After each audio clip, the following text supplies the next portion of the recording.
بالله من الشيطان الرجيم.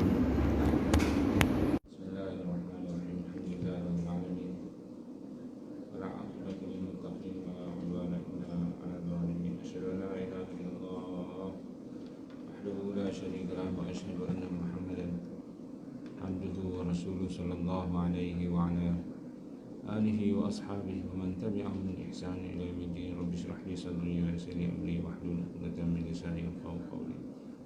سبحانك لا علم لنا إلا ما علمتنا إنك أنت العليم الحكيم.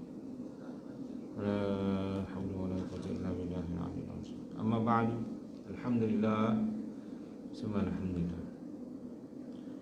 Surah Al-An'am ayat 91. Surah Al-An'am ayat 91, muka surat 139.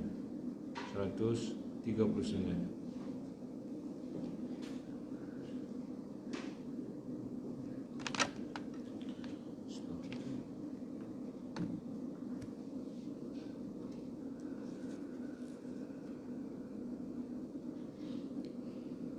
أعوذ بالله من الشيطان الرجيم.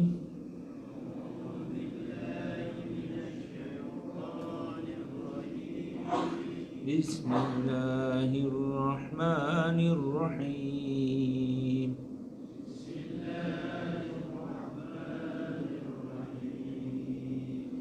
وما قدر الله حق قدره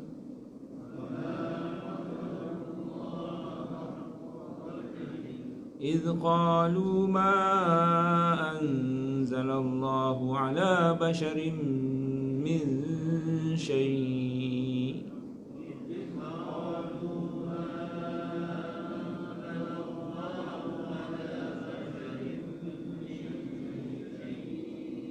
قل من أنزل الكتاب الذي جاء به موسى نورا وهدى للناس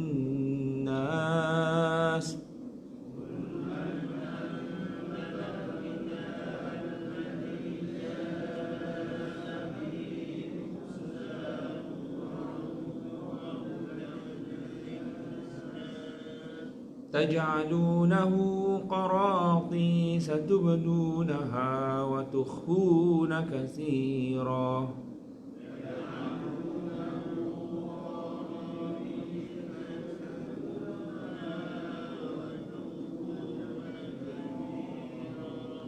وعلمتم ما لم تعلموا أنتم ولا آباؤكم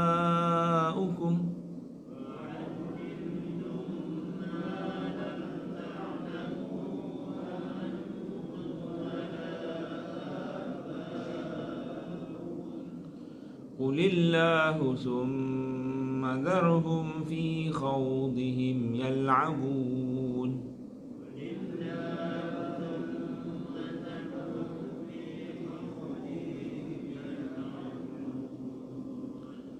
وهذا كتاب أنزلناه مبارك مصدق الذي بين يديه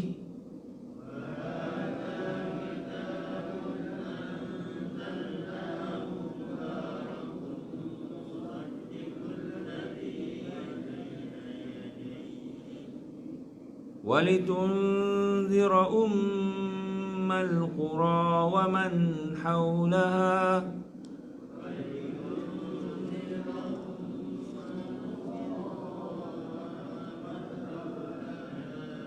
والذين يؤمنون بالآخرة يؤمنون به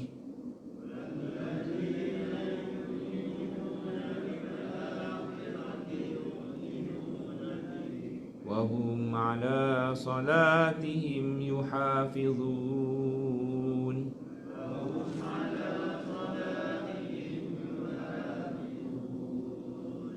ومن أظلم ممن افترى على الله كذبا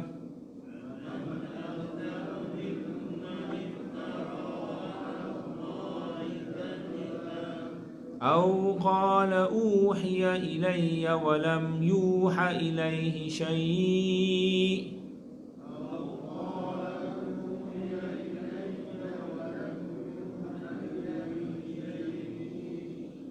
ومن قال سأنزل مثل ما أنزل الله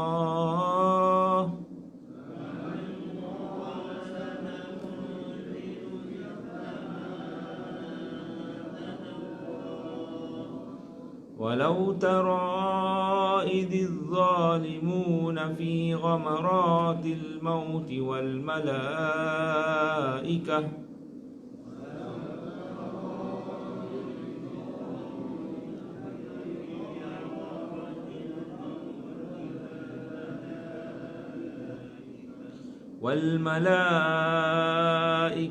باسطوا أيديهم أخرجوا أنفسكم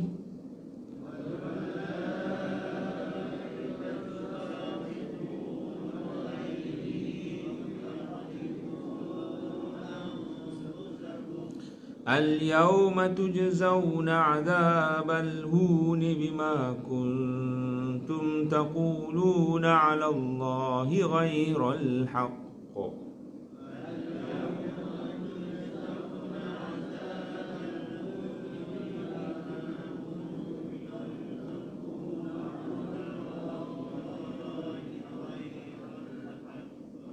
وكنتم عن آياته تستكبرون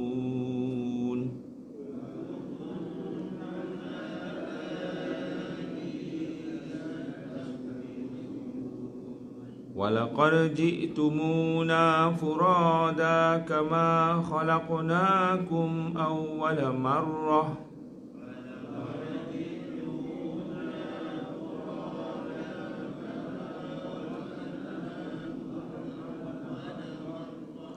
وتركتم ما خولناكم وراء ظهوركم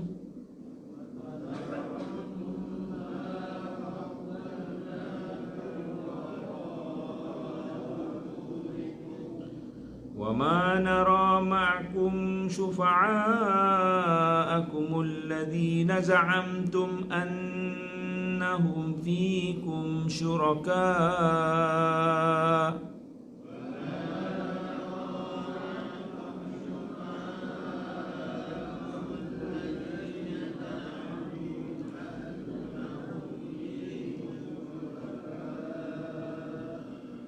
لقد تقطع بينكم وضل عنكم ما كنتم تزعمون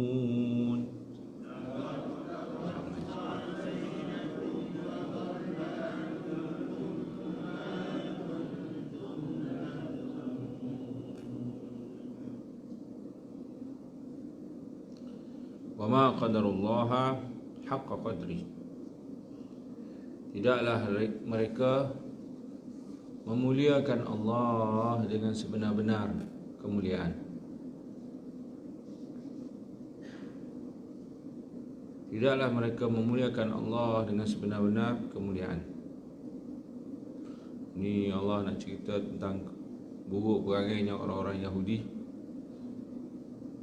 Antaranya mereka tidak memuliakan Allah dengan sebenar-benar kemuliaan. Allah mulia, Allah patut ditaati, Allah patut disembah, cakapnya patut didengari. Itu yang kita kata sepatutnya apa? Sepatutnya apa? Allah cakap dengarlah. Allah suruh buatlah. Allah larang jangan buatlah. Itu sepatutnya. Tetapi mereka tidak meletakkan Allah pada tempat yang sebenarnya. Qaddara yuqadiru takdir. Kita sebut takdir itu apa? Qadar, takdir, ketentuan. Ketentuannya Allah tinggi, Allah mulia. Namun mereka, yang ini orang-orang Yahudi yang kenal Allah, dia kenal Allah, tapi dia tidak meletakkan Allah tu pada tempat yang sepatutnya sebagai Tuhan, sepatutnya sebagai yang ditaati, yang didengari. yang dibesarkan, yang didahulukan. Idh qalu, ketika mana mereka berkata, Allah tak turunkan kepada mana-mana hamba sesuatu pun. Ni pada kata tak sepatutnya dia cakap gitu. Dia tak hormat Allah. Tak hormat Allah. Dia pula pandai-pandai kata Allah tak turunkan apa-apa pun, sedangkan Allah telah turunkan Al-Quran. Allah tak suruh apa-apa pun, Allah tak kata apa-apa pun. Situ kata yang melampau. Situ pada kata yang tadi, kalau dia kenal Allah, atau kalau dia memang memuliakan Allah, dah Allah memang benar-benar menurunkan kitab untuk umat yang terakhir ni, Al-Quran, terimalah. Tapi dia boleh kata begitu, itu maknanya apa? Tak hormat, tak memuliakan. Pandai-pandai dia nak Allah jangankan kita sama nak bercakap tentang Allah benda yang tak sepatutnya. Tak bolehlah begitu. Sama-sama kita pun manusia, kalau ada memang orang tu tak buat, orang tu kedudukannya macam mana, cerita sebenarnya macam mana, kita pindah-pindah, kita pandai-pandai buat andaian. Kita tahu tapi kita tak ada apa-apa, dia kata bukan. Sebenarnya kan kita bohong maksudnya. Tak boleh gitu. Terhadap Allah lagi-lagi lah, dosa besar. Habis dakwaan kata Allah tak turun apa-apa tu. Allah kata, "Qul man anzalal kitaba alladhi ja'a bihi Musa nuran wa hudan linnas." Tanyakanlah, beritahu kepada mereka, wahai Muhammad, yang ditanya, siapakah yang telah menurunkan kitab yang telah dibawa oleh Nabi Musa AS? Siapa yang turunkan kitab tu yang dibawa oleh Nabi Musa AS? Ini dia panggil jawapan balik yang mereka untuk seketika lah. Kitab Quran dia tak terima, tapi Taurat dia terima. Al-Quran dia tak terima, tapi Taurat dia terima. Kalau dia kata Allah tak turunkan apa-apa kitab pun, Taurat tu macam mana? Gitu je. Ni cara-cara nak berhujah ni kan. Kadang-kadang Al-Quran dah beritahu dah cara dia. Dia terima Taurat, tapi dia tak terima Quran. Tiba-tiba dia kata Allah tak turunkan apa-apa pun, tapi semua orang tahu dia terima Taurat. Jadi tanya balik, Taurat tu macam mana? Kena. Yang mana Taurat itu menjadi petunjuk, menjadi cahaya, petunjuk kepada manusia.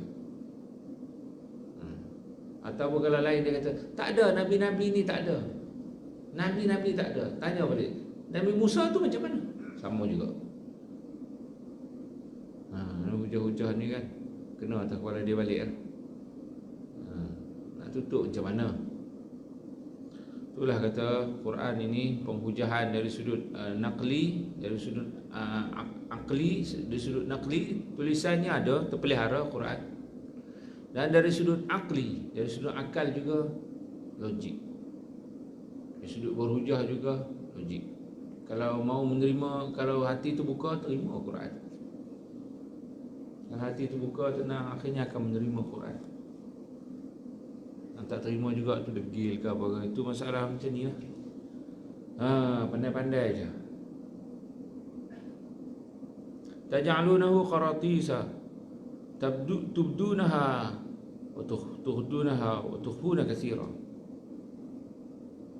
Yang mana Taurat itu kamu jadikannya kertas, lembaran-lembaran. Qaratis, kertas lah. Bahasa Melayu kita kertas tu adalah daripada bahasa Arab qirtas, jamak dia qaratis. So kertas, Masya Allah, bahasa Arab. Sebenarnya kita pakai dah. Baik, Taurat tu ada pada kamu. Mana? Tu yang kamu dah buat je, kamu salin tu apa? Kadang-kadang dia buat nafi lagi tu. Sampai Allah kata, kamu jadikan ni kertas-kertas tu apa dia? Ada pada kamu. Tapi kan kertas-kertas tu pun kamu tunjuk sebahagian, kamu sembunyi sebahagian. Kamu nak kata tak ada. Tu apa? Tu pun tak habis juga sebenarnya. Itu pun tak habis juga. Kamu sebenarnya Taurat pun kamu tak jujur juga dengan Taurat sebenarnya. Sehingga nanti dengan Quran kamu tak jujur juga. Perangai kamu dah sebenarnya. Quran yang kamu junjung, kamu junjung, kamu pakai sebelum ni, tu pun kamu tak beritahu habis sebenarnya. Lepas tu mari Quran, kamu kata tak ada apa-apa, tak ada apa-apa. Tubdunaha wa tukhfuna katsira. Kamu tunjuk sebahagian, namun sebahagian yang banyak lagi kamu sembunyikan. Wa ulimtum ma lam ta'lamu antum wala abaukum. Dan kamu diajar, kamu dan nenek moyang kamu. Kamu tahu banyak perkara maksudnya. Wa ulimtum ma lam wa ulimtum antum wala abaukum. Wa ulimtum ma lam ta'lamu antum wala abaukum. Kamu diajar apa benda yang kamu tak tahu. Nenek moyang kamu pun tak tahu, tapi kamu tahu benda tu. Mari mana benda tu? Maknanya itulah dia Allah beritahu. Kamu nak kata tak ada. Sebelum ni banyaklah orang-orang Yahudi ni dia memberitahu perkara-perkara yang kalau benda tu daripada Taurat, juga pada tu Injil, dia tahu banyak benda. Sebab tu Yahudi masa di Madinah atau di Mekah lagi, semasa di Madinah atau di Mekah lagi, dia jadi rujukan. Telahan-telahan dia ni meyakinkan. Cara dia pun ialah dia ada kitab apa.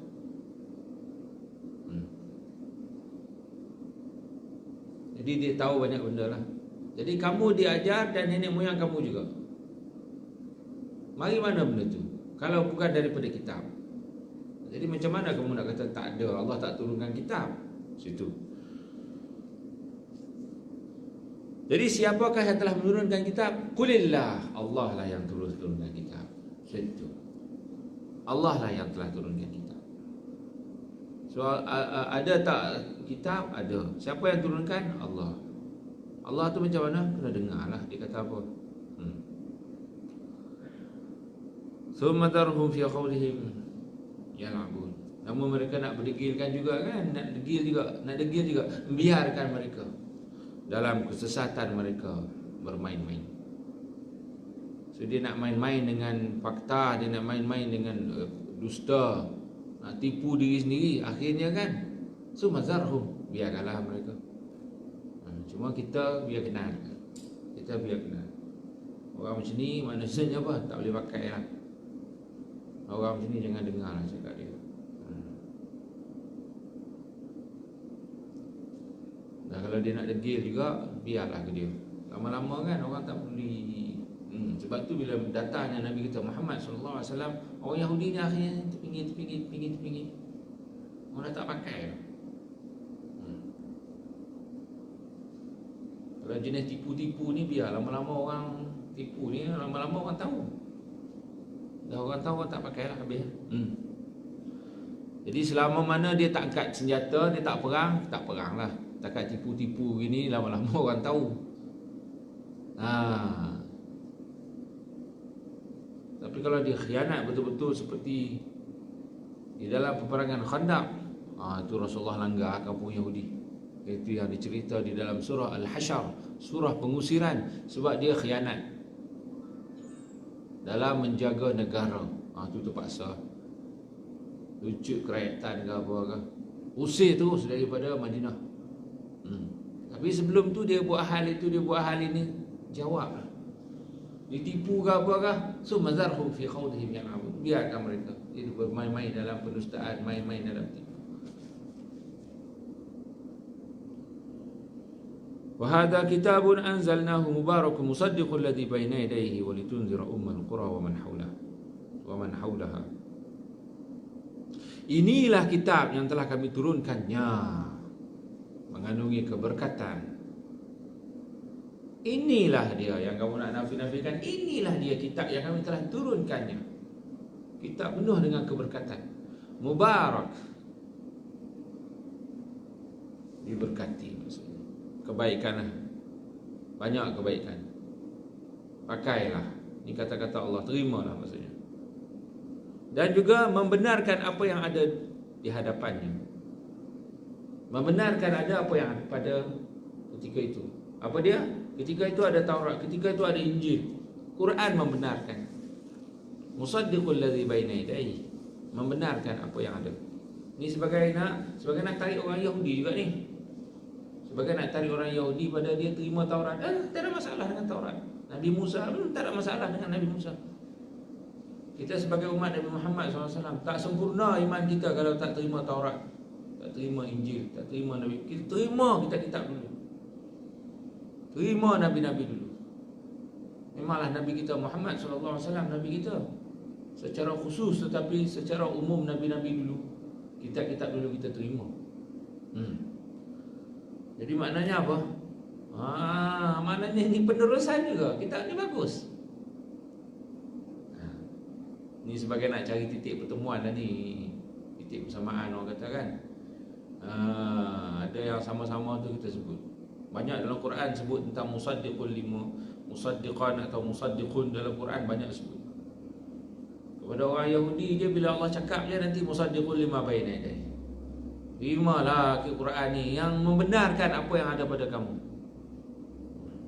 Kalau kamu sayang sangat Taurat, ya, tapi itu Taurat tu kitab lama, ni kitab baru, tak ada masalah dengan yang dulu. So musaddiqul alladhi baina yadayhi, membenarkan apa yang ada pada ni. Cari titik pertemuan, sebut benda-benda begitu. Tak patut berkelahi maksudnya. Tak patut berkelahi. Banyak persamaan. Bukan orang lain pun kita kata tak patut berkelahi.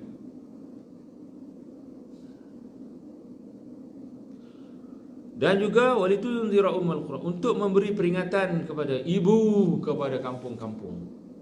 Itulah pada bahasanya begitulah. Ibu. Al-qura jamak kepada qaryah. Kalau dah banyak qura jadi dia. So ini sebagai satu ibu kepada kampung-kampung atau kampung yang mula-mula.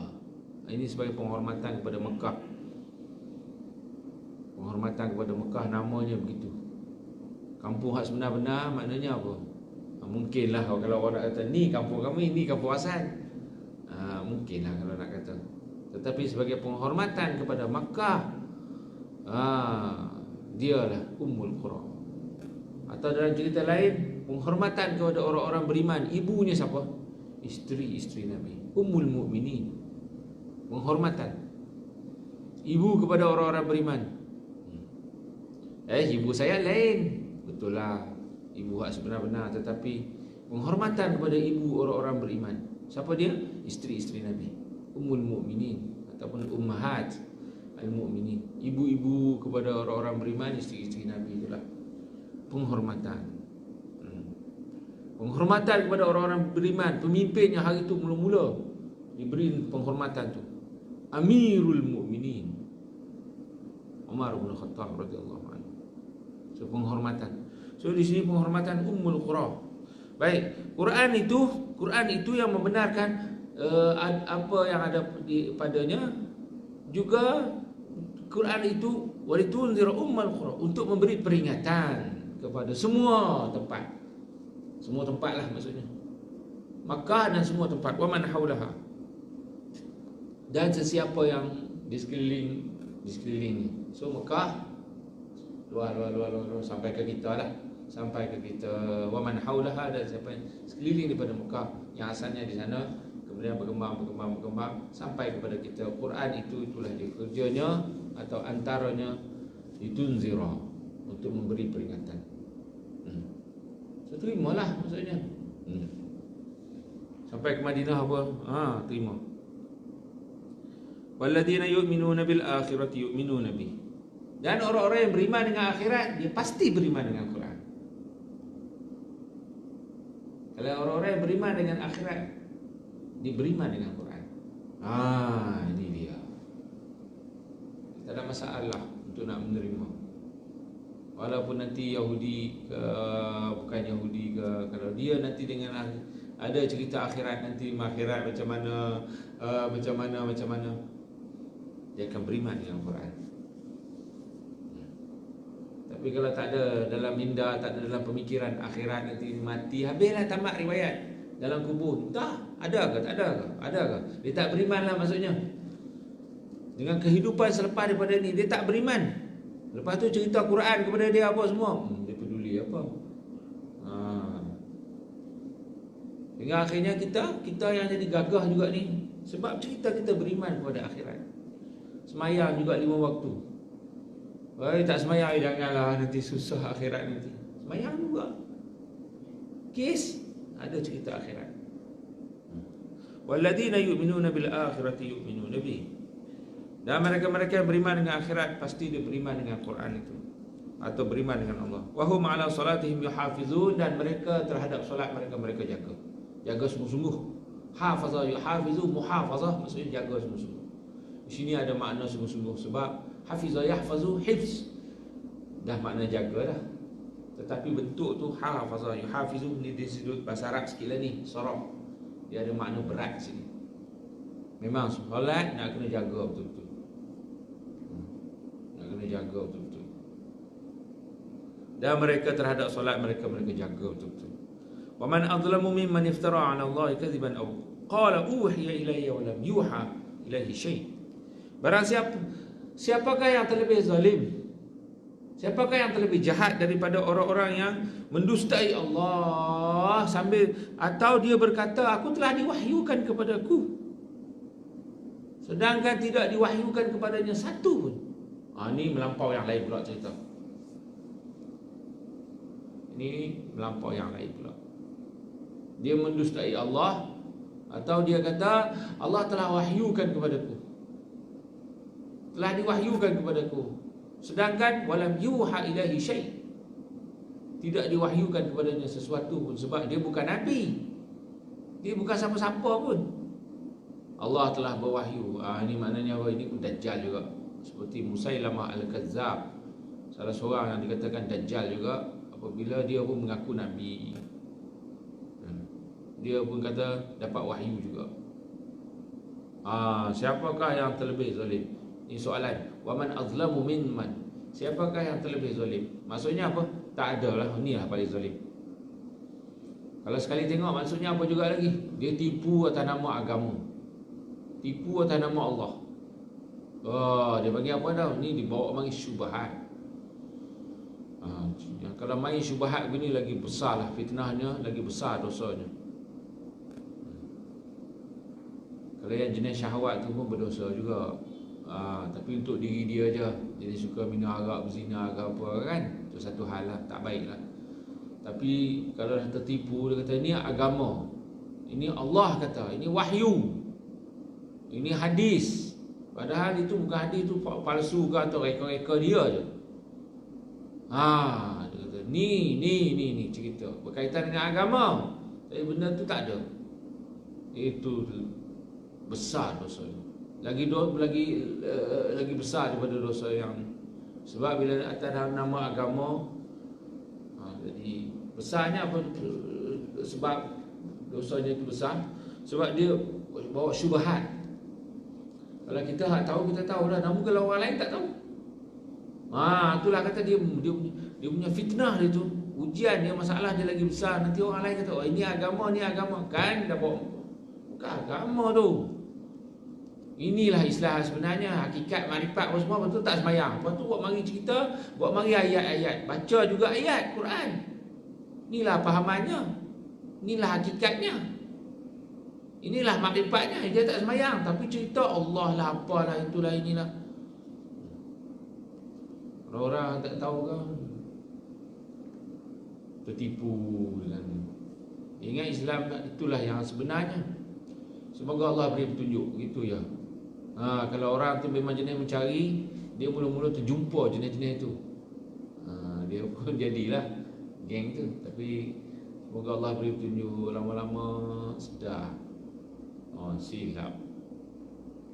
Tapi yang bawa mari fahaman-fahaman mengarut itu memang tidak ada yang lebih zalim, tidak ada yang lebih jahat daripada kerja-kerja begitu. Pandai-pandai kata Allah wahyukan kepada dia, sedangkan tidak diwahyukan kepadanya apa-apa pun.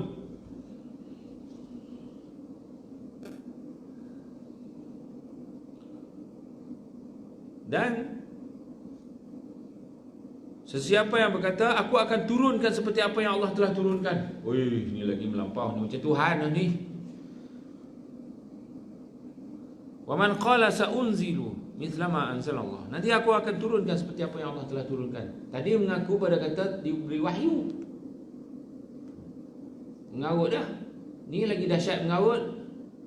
Aku akan turunkan seperti mana yang Allah telah turunkan. Macam Quran tu aku pun boleh kata, macam tu aku pun boleh buat. Oh. Baik. Orang-orang begini kan, kita nak kata apa kalau dia berterusan gitu. Walau tara idh zalimuna fi ghamaratil maut wal malaikatu basitu aydihim. Nanti kamu akan lihat satu keadaan dahsyat. Walau tara, kalau kamu dapat lihatlah. Walau tara, kalau kamu dapat lihat. Benda ni tak dapat lihat, tapi kalau kamu dapat lihat, ngeri keadaannya apabila malaikat, apabila orang-orang zalim tu nak mati. Bila nak mati, malaikat hulurkan tangan mereka sambil berkata, keluarkan roh kamu. Maksudnya apa? Dia kata begitu tu, malaikat bukan dia cabut nyawa tu nanti. Wan nazi'ati gharqa wan nashitati nashta. Ada ayat tu kan? An-nazi'at tu maksudnya yang cabut nyawa, yang cabut ruh. Wan nazi'ati gharqa wan nashitati nashta. Demi malaikat-malaikat yang cabut nyawa dengan kasar. Keluar, dia letak itu. Dia katakan seperti besi panas, dia letak pada kain buruk, ditarik. Macam mana? Melekat lagi lah kain-kain tu. Besi panas, kemudian diletak kain buruk, melekat-lekat kain buruk, terhentak pula. Melekat-lekat lah orang kata. Bayangan. Jadi hak yang kata nanti aku akan dapat wahyu, nanti aku akan turunkan wahyu. Mari malaikat nanti, kalau walau tara, kalau kamu boleh lihat keadaan tu, ngeri, malaikat tu marah sangat orang-orang begini. Tapi boleh lihat ke? Tak boleh lihat. Tapi dah diberitahu kepada kita benda-benda begini kan, ni benda gaib ni, benda ni berlaku ni, kita beriman. Dia tak beriman, Quran tak beriman, dia mereka gitu. Allah cerita begini, dia pun memang tak beriman juga dah. Nanti dia tanggung, nanti kena je. So kita kepada kita yang memang beriman ni, janganlah buat benda-benda macam ni. Jangan pandai-pandai dalam agama ni, jangan pandai-pandai. Kita nak kata aku dapat wahyu, nanti aku turun wahyu. Kita jangan. Walau tara, kalau kamu dapat lihatlah. Kita tak dapat lihat, tapi kita tahu benda ni berlaku. Orang yang memang kafir nak mati tu dahsyat. Orang yang lawan Allah nak mati, dahsyat. Dan orang-orang yang beriman mati elok je. Wan nazi'ati gharqa wan nashitati nashta. Demi malaikat-malaikat yang cabut nyawa orang beriman lembu elok je. Orang-orang mati syahid macam mana tu mati dia? Nabi beritahu tenang, seperti dicubit je. Kita tak tahu tu, tapi Allah beritahu, Nabi beritahu, kita pun beriman. Oh begitu, kita nak macam tu. Sambil dikata al-yawma tujzauna 'adzabal huni bima kuntum taquluna 'ala Allahi ghairal haqq wa kuntum an ayatihi tastakbirun. Hari ini kamu akan dibalas dengan azab yang hina. Cabut tadi sakit dah, kena jogah dengan malaikat tu dah takut dah. Dikata lagi, hari ni saga kamu. Keadaan ni kata, walau tara, ngeri.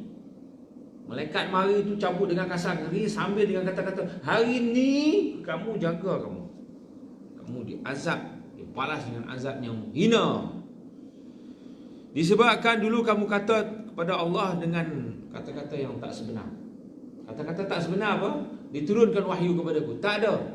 Aku juga boleh turunkan wahyu. Tak ada. Itu tak sebenar. Hari ni jaga kamu, pandai-pandai kan. Keadaan itu menakutkan. Wa kuntum an ayatihi tastakbirun, dan dulu kamu sombong terhadap ayat Allah. Kamu sombong. Walaqad ji'tumuna furada kama khalaqnakum awwala marrah wa tarakna ma khawwalnakum wara'a dhuhurikum. Sungguh kamu hari ini akan mari dalam keadaan bersendirian, seorang-seorang. Hari ini kamu mari seorang-seorang. Seperti mana kami cipta kamu pada kali pertama, seorang-seorang juga. Kamu menghadap Allah seorang-seorang hari itu kerana kamu diciptakan seorang-seorang juga. Lahir pun seorang-seorang. Secara umum begitulah. Walaupun ada je dalam perut dia 2 orang kembar. Tapi seorang-seorang juga lah maksudnya. Kamu diciptakan hari itu seorang-seorang, kamu jumpa dengan Allah pun seorang-seorang juga. Sebab tadilah akhir ayat tadi kan, wa kuntum an ayatihi tastakbirun. Dulu kamu sombong terhadap ayat Allah. Antara sebab nak jadi sombong ni sebab ramai. Ulama sebut kenapa yang nak jadi sombong ayat ni mari macam ni. Sebab wa kuntum an ayatihi tastakbirun. Dulu kamu sombong sebab ramai, berkuasa, megah. Ingat, kamu ramai kan, esok jumpa dengan Allah seorang-seorang juga. Allah cipta kamu pun dulu satu-satu, seorang-seorang juga. Nanti nak menghadap Allah seorang-seorang. So nak sombong di mana? Nak sombong di mana? Sungguh nanti kamu berjumpa kami seorang-seorang seperti mana kami cipta kamu untuk kali pertama seorang-seorang juga. Dan kamu telah tinggal apa yang kami sediakan pada kamu hari itu, kemewahan-kemewahan itu. Kamu tinggal di belakang kamu. Kamu tinggal di dunia lah. Tak ada kekayaan itu, kekayaan ini yang menyebabkan kamu sombong itu. Tak ada. So geng pun tak ada, harta pun tak ada, nak sombong apa? Atas dunia ni itulah yang jadi kadang-kadang sombong tu sebab dia ramai ke, dia berkuasa ke, dia kaya ke. Kalau dia tak sedar dia jadi sombong, itulah masalahnya. Baik, di akhirat nanti seorang-seorang dan tak ada harta. Kekayaan yang Allah bagi itu, wa taraktum, kamu akan tinggal semua-semua tu. Wa ma nara ma'akum syufa'akum alladhina za'amtum annahum fikum syuraka. Dan Allah kata kami tidak dapati, Allah kata kami tidak dapati pada kamu itu ada pemberi syafaat. Syafi' maksudnya pemberi syafaat. Maksudnya tukang rekomen lah. Pembantu. Kalau untuk orang kafir tak ada. Alladzina za'amtum annahum fikum syuraka. Yang kamu anggap dulu tu dia ada sekutu dengan kamu, yang ni boleh bantu kamu maksudnya. Ni pun Tuhan juga. Kalau kamu masuk neraka, dia boleh recommend, ni orang aku. Tuhan tu kata nanti, ni orang aku, keluarkan dia. Sedap lah. Ada kabel, ada line kita katakan. Tak ada. Wa ma nara ma'akum. Tak ada, kami tak dapat dapati. Tak berlaku benda tu. Syufa'a yang memberi syafaat. So macam mana? Tak ada juga. Nak sombong di mana begitu? Nak rasa sedap di mana? Boleh hadap neraka nanti, tak apa, ada. Kita ada orang, tak apa. Sana ada. Ada. Macam mana tu nanti? Jangan bimbang, ada. Kalau orang boleh cakap gitu kan. Macam saya pergi Pakistan macam mana? Boleh. Tak apa, kita lah. Saya lama di sana, geng ramai. Lama dah, tak pernah pergi dah pun. Tapi kalau pergi rasa tak sesat. Nak pergi ni macam mana? Ada. Orang kampung pun ada. Kawan ramai. Sedap lah. Orang kata ada sikit sedap hati tu. Ada geng, ada kawan. Ada orang besar lagi. Wah, Masya Allah lagi ya. Kawan aku tu jadi menteri lah dia pun. Rasa sedap. Okey lah. Tak apalah, rezeki lah. Ada kawan, ada geng, ada menteri, ada apa. Masya Allah. Dia bagilah tu syafaat nanti. Cerita di dunia kan. Akhirat tak ada. Kami tak dapati kamu. Ada yang boleh bagi recommend, bagi apa, sebut nama kamu nanti, tak ada. Yang dulu kamu anggap, dia tu nanti dia. Alladzina za'amtum, kamu anggap tu dia nanti akan bantu kamu. Tak ada. Laqad taqatta'a bainakum wa dhalla 'ankum ma kuntum taz'umun. Putuslah ketika itu. Sungguh telah putuslah hubungan-hubungan yang apa sama selama ni kan. Mungkinlah atas dunia ni kan kita hidup semati. Aku akan tunggumu di pintu syurga. Berjanji, bagus. Tapi kan nanti tak ada, terputus semua tu. Hubungan atas dunia ni, kita dengan tu, orang tu dengan orang ni, dengan orang tu dengan orang ni, tak ada, terputus. Dia dengan dia pun kalau dia jahat masuk neraka juga, macam mana? Atau dengan berhala ke, dengan apa ke, tak ada. Syaitan nak dengan atas dunia ni, dia bergantung sangat-sangat kan dengan syaitan, tak ada. Putus semua tu. Laqad taqatta'a bainakum, putuslah hubungan-hubungan tu. Wa dhalla 'ankum, hilang daripada kamu. Ma kuntum taz'umun, apa yang dulu kamu anggap dia boleh itu, boleh ni, tak ada. So orang Yahudi, kita katakan orang yang sombong, sia-sia lah dia nanti. Apa yang baik pada Allah, pada Mahdi, pada diri sendiri, sallallahu alaihi wa sallam. Allahumma arhamna bil Quran waj'alhu lana imama wa hudan wa rahmah. Allahumma dhakkirna minhu ma nusina wa 'allimna minhu ma jahilna warzuqna tilawatahu ana al-laili wa atrafu wa ta'ala. Saya ada bawa roti canai frozen saya, kebetulan PKP baru ni 3-4 bulan tu, buat roti canai. Mula nak makan sendiri, lepas tu buat akhirnya jadi menego sekarang. Tapi sikit-sikit je adalah. Satu package RM5 ada 5 keping frozen punya. Makan macam tu sedap, cicah lagi sedap lah. Tapi nak cuba boleh lah, insyaAllah. Buat pun tak banyak, sikit-sikit je.